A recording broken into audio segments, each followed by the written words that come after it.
Hello everyone, welcome to Rima Dua classes. In today's video, we are going to start revision of term 2, class 12, banking. So we are taking the topics from unit number 3 as a half of the unit is there in term 2 syllabus also. So let's start with the first topic of this chapter, which is security arrangement by the bank. So what kind of security arrangement is done by the bank? Let us understand. As we know that we keep our valuables, we deposit our cash just because of the reason that we feel that bank is a trustworthy place. हम ये सोचते हैं कि bank एक trustworthy place है जहाँ पे हम अपने वैल्यूएबल्स को सेफली रख सकते हैं, right? So let us talk about that what kind of security has been arranged by bank for this purpose that we can keep our valuables safe और बैंक उसके लिए क्या क्या कर रहा है, right? So let us understand ATM counter, that means जहाँ से हम funds को withdraw करते हैं by using our cards, right? So what kind of facilities are taken care by the bank regarding? Number one is camera. There has to be a camera installed. CCTV is must over there. Then well lighted setup, because if camera is placed, so अगर well lighted नहीं होगा तो उसकी recording का कोई फायदा नहीं है, right? So that is why जो भी recording होगी वो well lighted setup में ही possible है, so it has to be provided by the bank. Then security guards must be there. Be it unarmed, that is fine, but security guard has to be made available there. So बहुत ज़रूरी है कि वहाँ पे camera हो, एक well lighted room हो जहाँ पे अच्छी रोशनी हो, जिसमें कि सिक्योर जो भी सीसीटीवी रिकॉर्डिंग करेगा वो इजीली अगर हमें उसको देखना पड़े तो हम उसे देख पाएं. Then let us talk about the second topic, which is branch security. So branch security के लिए बैंक क्या कर रहा है? बैंक का first and foremost perspective and objective ये होना चाहिए कि जो बैंक की एंट्रेंस और एग्जिट है वो प्रॉपरली वेल सिक्योर्ड हो. वहां पे एक गार्ड होना चाहिए, गनमैन, और जो उस गेट की ओपनिंग होती है वो इतनी होनी चाहिए कि वहां से one person at a time ही निकल पाए.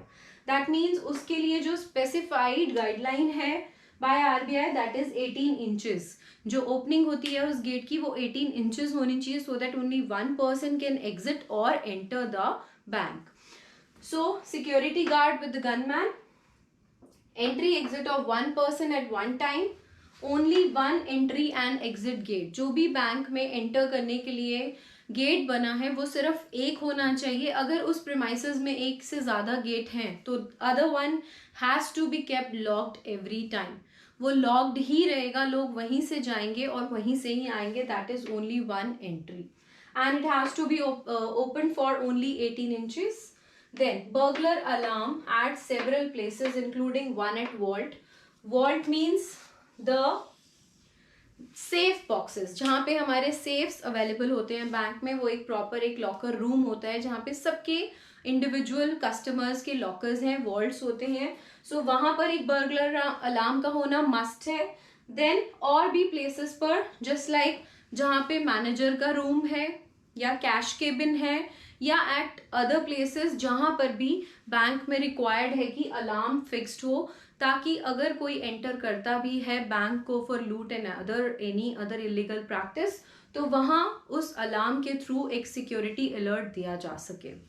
Then we have CCTV has to be installed at the entrance exit, this is common. Then cash cabin के वहाँ भी CCTV मस्ट है. And then vault, again vault.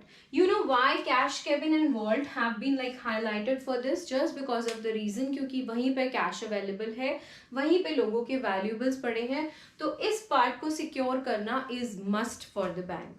उसके बाद आता है connection of burglar alarm with police station residence of manager.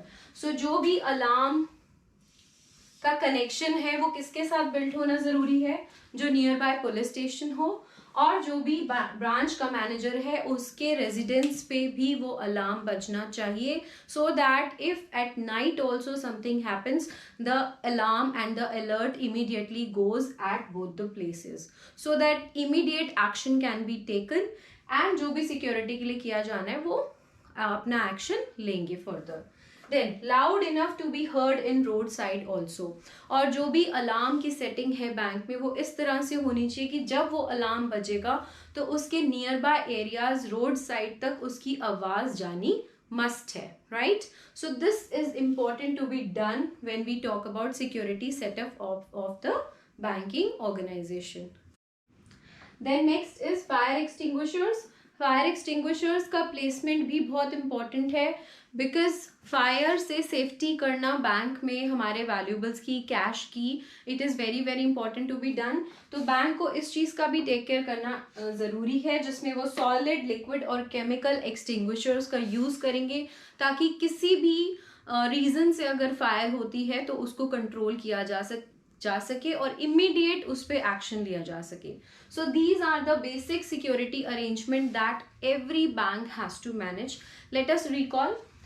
ATM पर क्या क्या सिक्योरिटीज हैं? Camera, CCTV is must, well lighted setup होना चाहिए, रोशनी इतनी हो ताकि इजीली रिकॉर्डिंग्स को हम वॉच कर सके, वहां पे लोग भी एटीएम को ऑपरेट कर सके.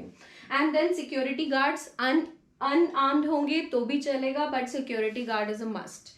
Then branch security. ब्रांच की सिक्योरिटी के लिए सबसे इंपॉर्टेंट एस्पेक्ट आता है entrance and exit of the bank. तो उसमें सिक्योरिटी गार्ड गन मैन का होना इंपॉर्टेंट है, और जो उसकी ओपनिंग है वो 18 इंचेस रहेगी, वहां से एक ही पर्सन जा सकेगा या बाहर आ सकेगा.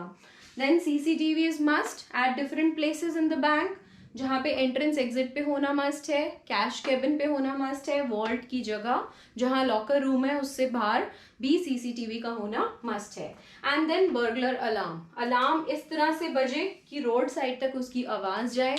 अलार्म डिफरेंट प्लेसेस पे लगे होने चाहिए बैंक में, कि अगर किसी को भी कभी कोई ऐसी प्रैक्टिस होती हुई दिखती है तो वो इमीडिएटली उस अलार्म को बजा सके, ताकि लोग बाहर रोड साइड पे भी सुने, उसका इमीडिएट जो एक्शन होगा वो पुलिस स्टेशन तक उसका अलर्ट जाएगा, as well as at the residence of the manager also if this happens at night. So this would be beneficial that manager immediately will get to know about this, right?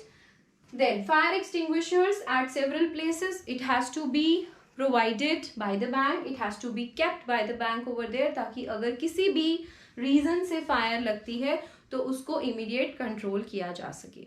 So these are the basic security arrangements. Revise this. We'll discuss the next topic in the next video. So till then, keep watching and don't forget to subscribe my channel. Do very well. Thank you.